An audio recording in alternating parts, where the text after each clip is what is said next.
Hey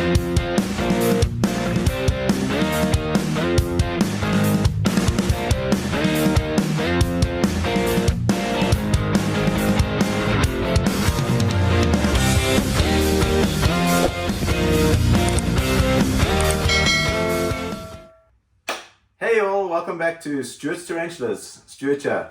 Thanks for tuning in. Today guys, I am going to do another rehousing video of one of the staple tarantulas most tarantula keepers should have or must try and get. It's called the giant white knee tarantula, or the Acanthoscurria geniculata is its Latin terminology. Now this is a New World terrestrial tarantula. I've got a young mature, a young sub-adult, I should say sub-adult, female white knee, who is in this enclosure at the moment. If you want to come and take a peek inside here, there she is down here. She is she's an absolute beautiful spider. I recently acquired this. I'm going to rehouse it out of her current enclosure I got her in. She's approximately, her leg span, diagonal leg span from that leg to that leg, she's probably sitting at about 14 centimeters, if I could put it that way, as a guesstimate. I don't want to kind of touch her because she's they are pretty quick tarantulas. They are big hair kickers, urticating hairs. As you know what urticating hairs are, those are the irritating hairs that go into your hands, into your arms, into predators' faces, and their respiratory system. So like your predatory foxes and whatever predators, whatever predatory animals are out in the Amazons and Central America where it normally comes from. So a lot of these New World tarantulas have all these urticating hair to protect them from predators, birds, whatever it may be, which, trust me, if I was a predator, I wouldn't want to touch these spiders because they are terrible things to inhale and to get on your skin. Anyway, let's get into the rehouse of this tarantula. I have got one of the custom-made tarantulas cages I featured in my last video. So I'm going to be using this tarantula enclosure for the white knee. This is more than ample for it. It's a 35 by 30 by 25 high. So yeah, it's basically got a lid that opens and closes like that. So I'm going to leave that off for now because I'm going to put the substrate in, and then we'll put a hide in, and we'll put some decor in, and then we'll put the water bowl in, etc. So let me get into the nitty-gritties of filling it up with some substrate. So I've got my conventional mix here. I've actually mixed a few things up in this mix of mine. I've got a bit of my mixture, which is organic potting soil, and I've actually taken a mixture of Rehousing from Rehousing's tarantulas. I've got some of his tarantula mix that he makes. I've all mixed it all together to make up my own mixture where it's not too dry and it's not too moist. So it actually works well. It's got a lot of cocoa. It's got cocoa peat in it. It's got a bit of sphagnum moss in it. You can see little pieces of sphagnum moss that are built into Rehousing's mix. So I put that all into the enclosure, into the mix. So I make a nice, I'm just making a nice base for it now. It's nowhere near deep enough. These spiders do tend to also have a habit of digging up. So I'm actually just going to put in a hide for it so long. Let me see. I'm going to make this quite a deep substrate fill for her so she can grow into it. So a couple of scoops of this is going to go in. Sorry for the background noises there. It was just a notification on a cell phone. Not my notification, by the way. I don't have such girly ones. That was the camera lady's notification, if you're curious. So there we go. I'm just spreading this all out. I'm doing my customary housing effect I love, which is to create a nice top layer for the spider to not have so much height, because it is a terrestrial spider. I don't want her to fall and injure herself, so I do not have enough substrate in here yet. I'm just ensuring that I am compacting this enough for her to sustain her.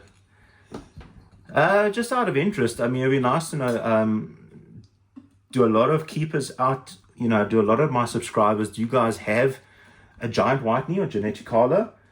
Be interested to know. I mean, what do you think of the species? I think it's a wonderful species to have.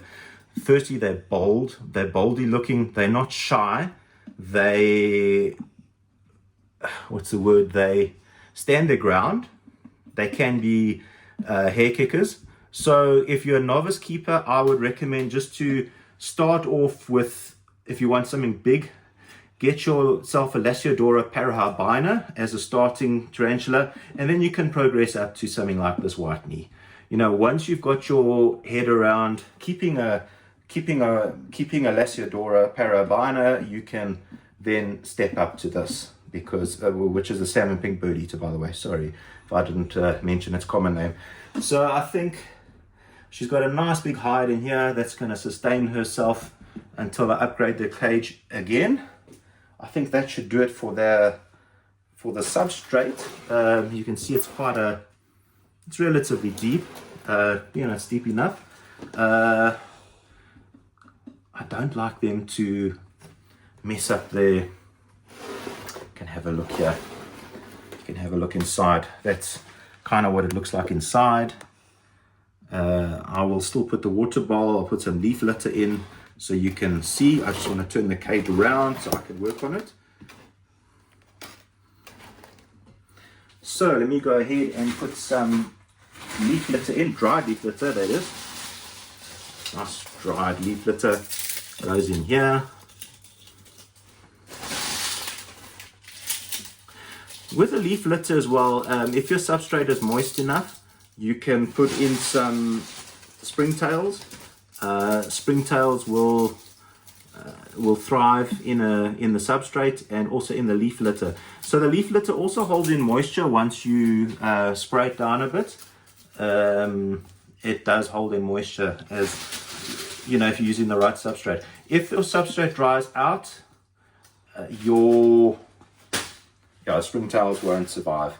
So springtails are more designed for moist the substrate, especially bioactives. If you've got bioactive enclosures, springtails will thrive in such setups. I'll put in a water bowl. I've got this glass water. I call it a water dish, but it's actually it's one of these tumblers that you find at some shops. So I'm putting in a nice big water bowl for her. I do use the conventional sling pots, what we call them, the plastic see-through sling pots, but I am tired of the tarantulas, the big tarantulas like this species, and the Lasiodoras and guys like that, the Pamphobetas, especially the Pamphobetas and the Phomictopus. They drive me insane. They pick the water bowls up and they empty them out. They actually take them and they carry them to the other side of the enclosure. It's like a game, it's like a pet. They kind of, it's like a naughty dog.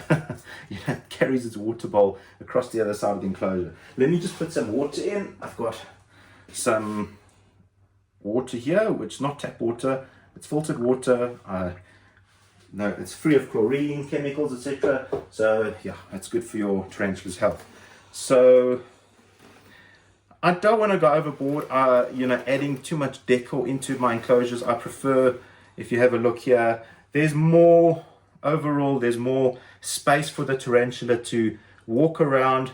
If you clutter it up with too much decor, I could always go ahead, I should say, and remove, sorry, I'm putting on my gloves now, because I'm now dealing with the urticating hair of this specific spider. I want to try and remove her. Yeah, she's hair kicking me. So I want to actually just see if oh, you can see her there. I actually want to try and retain some of her existing let me see if this will work. I just thought of this off the cuff as such, you know. I just thought of doing this now, so she's got something familiar from her previous environment. I don't know if this is going to work. I'm just thinking out of the box here. Sorry, apologies for the afterthought in a way. I don't know if she might use it to climb. I might just I'll leave it in here, but I might just remove it. But what I'm trying to say is you know, you want to have as much space for the spider to crawl. She can climb behind this. She might dig up behind you as well. I don't know. So I'm just going to put some more leaf litter here. So what the spider will do is, my hope is that she's going to use this as her burrow. There's a nice big burrow in there, and she can web up, and she'll web up around here, and she'll come walking out, and she may just walk up this, or she can walk. So I can't get my hand in there, but she'll probably hide herself behind there as well. So just something familiar from her old enclosure. I thought of introducing it in here. You know, it's not going to fall. It's not going to go anywhere. So let me leave it like that. If I find after about 2 weeks that it's stressing her out, and when tarantulas get stressed, they do tend to sit on the enclosure, on the sides of the enclosure. If they're not happy, if it's too wet, something's wrong fundamentally. Your tarantulas can sit on the sides of the enclosure, or if it's too warm. If you find that they're sitting on the enclosure a lot on the sides of the glass, please know that the tarantula is not happy. There's something fundamentally wrong in your enclosure. If you have that problem, let me know. I'm happy to help.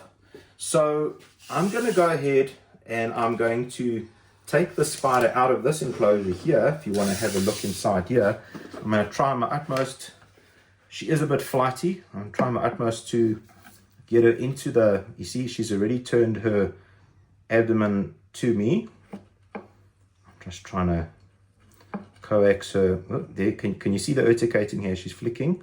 So I'm trying to gently, constant touch there. She's still kicking a little bit, trying to minimize the stress. There, she's kicking. That's how they kick the urticating hair off. See, on my brush I had some there. That's why I'm wearing these gloves. So let me just put the base on so she doesn't fall. She doesn't like that. And we'll put her into the new enclosure here. I'll go ahead and rehouse her now.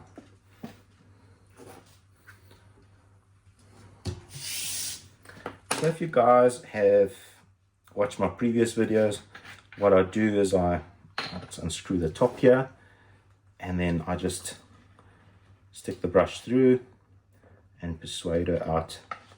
Hopefully she'll cooperate. The fangs are out, I must tell you. So I'm just trying to slowly, gently, I can see hair, urticating hairs flying around here. Hey, darling, you can have the hairs back.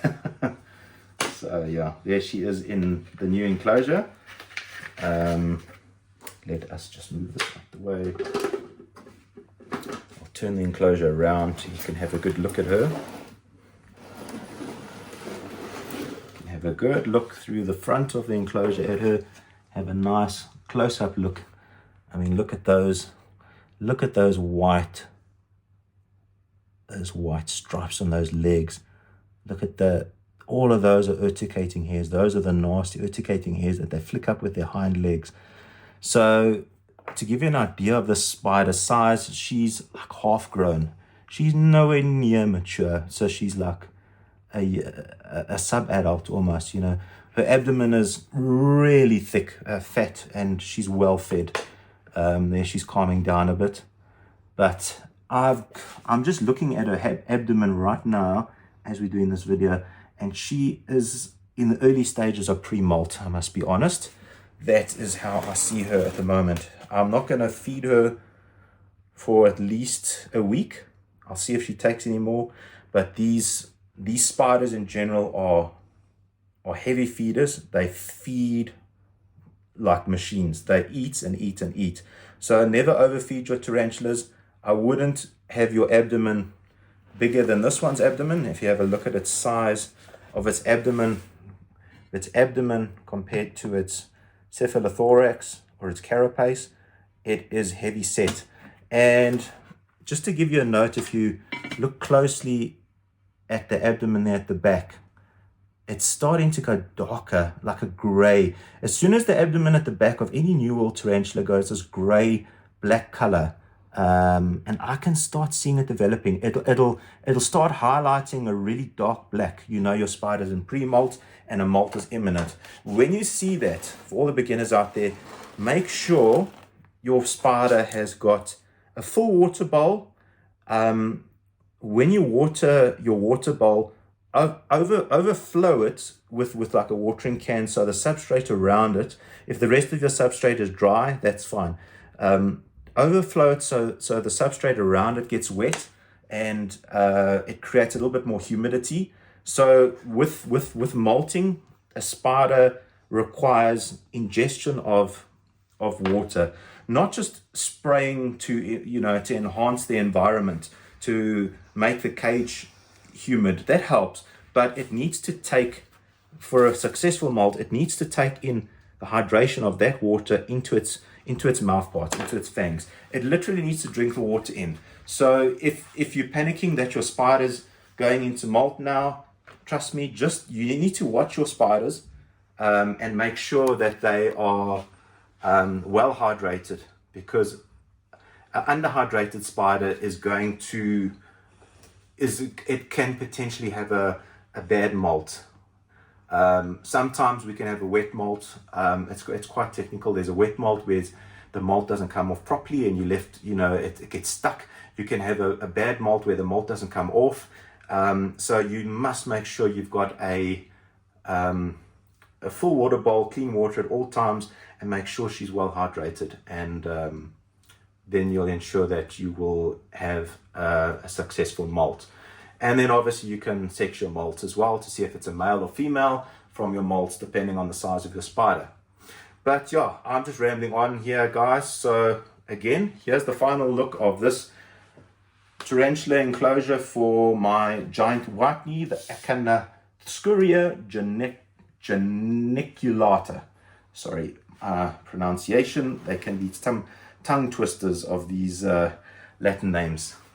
But guys, that'll do it for this video. So if I can ask you, if you like the video, drop me a comment, give me share the channel, subscribe to the channel. I really appreciate it. It's Stuart Tarantulas on my shirt, and on the back of my shirt there's my socials on my logo, on Instagram at Stuart Tarantulas, and on YouTube at Stuart Tarantulas as well, on the back of my shirt as well. There we go. So guys, that'll do it for this video. I thank you for your support. Thank you for watching.